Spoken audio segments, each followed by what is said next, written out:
Un excellent exemple d'une phase de solstitialité, c'est évidemment le schisme, la sécession qui a eu lieu à la mort, au lendemain de la mort de Salomon, au 9e, 10e siècle avant notre ère.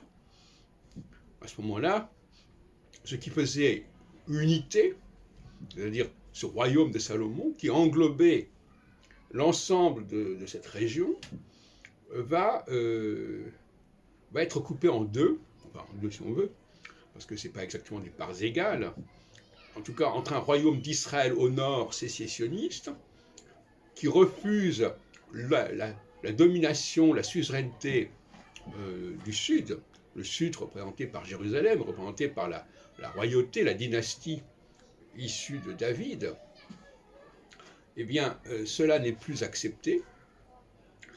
Et alors je n'ai pas vérifié parce que les dates sont absurdes. Bon, mais enfin, normalement ça devait correspondre à une phase de solstitialité. Et c'est un peu la même chose que ce qui s'est passé en 1989. C'est la même configuration. Refus de la suzeraineté soviétique, etc.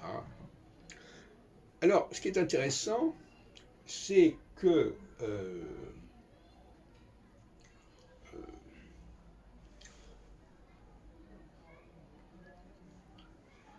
normalement, bon, une phase c'est une phase. Et la phase suivante est censée plus ou moins détricoter la phase précédente. Donc la question qui se pose, c'est que quand on considère qu'un événement qui a eu lieu est définitif. Or, pour la psychologie, rien, absolument rien n'est définitif. Puisque le système prévoit qu'à une phase A succède une phase B qui, quelque part, va remettre en question ou relativiser les effets et résultats de la phase A.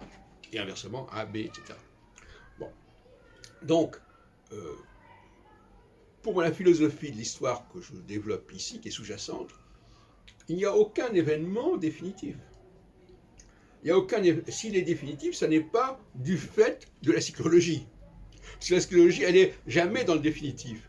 Donc ce sont les hommes qui créent du définitif, là où la psychologie ne propose pas de définitif. L'été n'est pas définitif, l'hiver n'est pas définitif, etc., etc.